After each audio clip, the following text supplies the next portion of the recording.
Luz, câmera, formulação.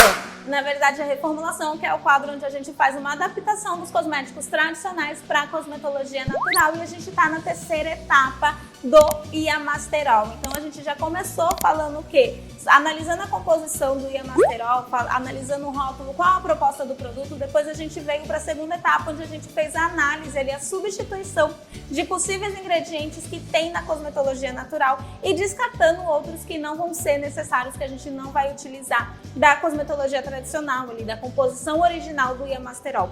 Então a gente faz essa substituição, a gente elimina o que a gente não quer, e agora a gente está na nossa terceira etapa, que é onde a gente vai verificar ali a porcentagem. Então é impossível saber qual a porcentagem original, a formulação original do Iamasterol, isso é segredo de fábrica, mas a gente tem algumas técnicas para tentar chegar próximo, para tentar chegar perto. Lembrando que não é um produto totalmente igual, a partir do momento que você muda o ingrediente ou muda uma porcentagem, você já está mudando o produto, mas a gente está se inspirando, fazendo o produto mais próximo possível. Se você caiu aqui de paraquedas, volta lá nos primeiros vídeos para você pegar essa sequência direitinho e você não se perder, para você entender do que a gente está falando e qual estágio a gente está, tá bom? E depois você volta nesse. Se você já está acompanhando a série, então fica aqui comigo. Bom, então agora a gente vai analisar quais as porcentagens que a gente vai utilizar desse produto. E a gente vai começar sempre de baixo para cima. Porque essa é uma técnica que eu utilizo se você já é aluna do curso que a gente tem de cosmetologia natural ou do e-book Guia Essencial da Cosmetologia Natural, você já sabe disso. A gente começa de baixo para cima. Esse curso, o e-book, eles são produtos onde a gente tem conteúdos mais extensos, onde te ensina a fazer cosméticos totalmente do zero. Então, se você não conhece, o link está aqui na descrição com todos os detalhes para você conhecer. Mas a gente vai começar sempre de baixo para cima, porque a gente coloca os ingredientes onde a gente sabe que a porcentagem é mínima, né? Então, por exemplo, um conservante, ele vai ser sempre ali em torno de 1%, meio por cento, 1,5%, dependendo do conservante. Então, a gente consegue ir ticando esses ingredientes que a gente sabe que não tem uma concentração maior, e a gente vai se aproximando do que tem uma concentração maior, né? Então, do menor para o maior. A água, na maioria das vezes, sempre vai ser em maior quantidade e é o que a gente coloca de restante. Então, a gente vai somar todos os ingredientes primeiro para depois completar com água o 100% da composição. Combinado?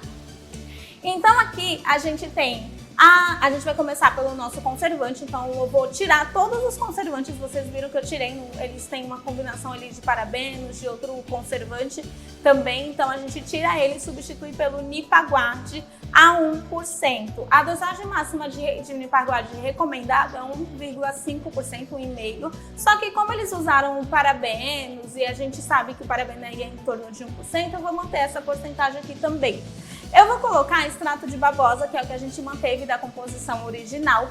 O extrato de babosa, eu vou deixar ele a 1%, porque eu tenho certeza que não dá pra ter certeza, né? Mas eu tenho quase certeza que não usaram mais do que isso. O extrato de babosa aqui tá como um ingrediente de marketing, ele até tem um efeito humectante, hidratante, mas em geral é utilizado ali para marketing, né? Então, 1% aqui provavelmente foi o que utilizaram. E depois a gente tem o nosso pantenol, que é o que a gente também vai manter da formulação original. E o pantenol, eu chuto que foi entre 0,5% a 1%, também não passou disso. Pantenol é um ingrediente caro, então eles não vão usar muito desse ingrediente na composição, até porque encareceria muito o produto. A gente sabe que o Iamasterol é um produto barato. Eu chuto que eles colocaram 0,5% de pantenol, mas eu vou manter em 1% aqui a minha formulação. Extrato de babosa também, extratos em geral também tende a aumentar o custo do produto, né? Por isso que 1% eu acredito que foi o que foi utilizado. O óleo de buriti, ele tá aqui, se você viu a etapa anterior, você sabe que aqui a gente tem corante, né? O corante é amarelo no Iamasterol e a gente não vai utilizar esse corante. Eu tô usando óleo de buriti a 0,3% para ele dar essa coloração no nosso creme. Tá? Então quem já usou óleo de buriti sabe que ele tem uma coloração muito forte, que ele deixa essa cor nos produtos. E eu vou usar uma quantidade menos de 0,5%, 0,3% só para dar a corzinha. Isso não vai ser o suficiente para alterar a característica ali do produto final, tá? Porque a gente sabe que a proposta do Iamasterol é ser um creme leve, que não vai ficar muito resíduo ali no cabelo, só para ajudar a condicionar, só para ajudar ali a desembaraçar mesmo. E aí depois a gente tem o quê? Um triglicerídeo de ácido cáprico caprílico, que é o éster. A gente substituiu o éster original por esse. E eu vou colocar, eu fiquei na dúvida aqui se eu colocava 2% ou 3%.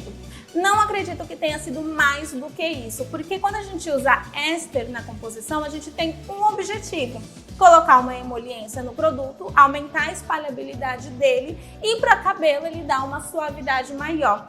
3%, gente, já é suficiente, é mais do que o suficiente. Com 1% você já conseguiria esse efeito, com 2% conseguiria melhor ainda e 3% ainda mais. Passou disso, acaba sendo um pouco de exagero mesmo, né? Dependendo da formulação. Se for um creme de massagem, aí faz sentido que seja bastante éster, mas é um produto capilar que você vai passar, às vezes você vai enxaguar, não precisa, tá? Então 3% eu chuto que foi o utilizado. E aí, a gente tem o quê? O nosso álcool cetoestearílico. Lembra que eles utilizaram o álcool cetílico e o álcool estearílico? A gente vai usar só o álcool cetoestearílico, tá bom? Porque o álcool cetoestearílico é a junção do álcool cetílico e o álcool estearílico. E aí que a gente vai utilizar 2%. Por que 2%?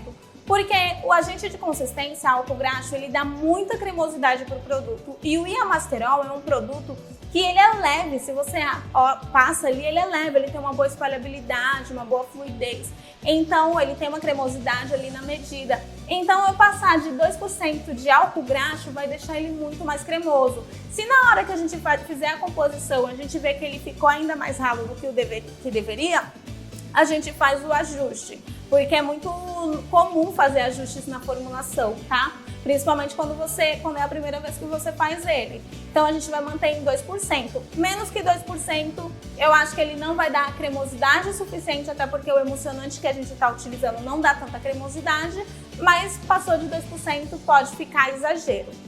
Aqui eu estou acrescentando um ingrediente, que é o ácido lático, mas eu vou pular essa etapa e a gente volta nele depois para vocês entenderem. Lembra que a gente substituiu o Armocare? Ele tinha o cloridrato de cetrimônio, a gente vai utilizar o Armocare numa dosagem de 2%. Por quê? Porque o cloridrato de cetrimônio se utiliza no máximo 2%, o Armocare pode ser utilizado no máximo 3%, mas como aqui não tem óleo na composição, eu que coloquei um óleo, na verdade, né, o meu óleo de Buriti para dar coloração, 2% já é o suficiente para emulsionar, para dar cremosidade e a formulação ficar estável. Então passou 3% de Armocare é desnecessário mesmo.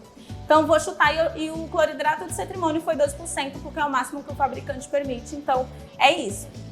E aí, a gente tem o ingrediente que eu tinha pulado, que é o ácido lático. Por quê? O ácido lático é um ingrediente que serve para acidificar a nossa água. Já que eu estou usando o Armocare ele vem na fase aquosa e a gente precisa neutralizar para utilizar ele, a gente vai utilizar o ácido lático para isso. Uma concentração de 0,2%, que é bem baixo mesmo, só para acidificar. Certo? E por último, a nossa água, que é o que a gente tem maior concentração. A nossa água a gente coloca o suficiente para chegar em 100%. Nesse caso foi 89,5% de água.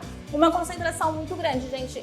Praticamente tem aqui 10,5% de todos os outros ingredientes, o restante é água. Então é uma formulação muito baratinha, leve, mas muito funcional. Cumpre bem a função ali que promete, certo? Outra coisa, outro detalhe importante é que você vai precisar ajustar no final com a concentração de álcool de ácido cítrico, e isso a gente vai ver na composição. Eu nunca coloco a porcentagem de ácido cítrico porque eu coloco a quantidade suficiente para chegar no pH que eu desejo, normalmente entre 4 e 5. Então, todos esses detalhes, assim, vocês estão vendo aí a composição completa e a gente vai fazer essa formulação no próximo vídeo. Então, aguardem o passo a passo para a gente ver tudo isso que a gente fez até aqui dessa série na prática, né? Como ficou a formulação real. Então, aguardo vocês no próximo vídeo. Beijos e até lá! Esse produto não são cosméticos naturais, mas eles são muito necessários, eu vou te falar o porquê. Estamos falando de um shampoo e um condicionador que tem como principal ingrediente de marketing o vinagre de maçã, que não serve para condicionar o cabelo. Polêmica, mas ele acidifica a formulação, potencializando o efeito condicionante.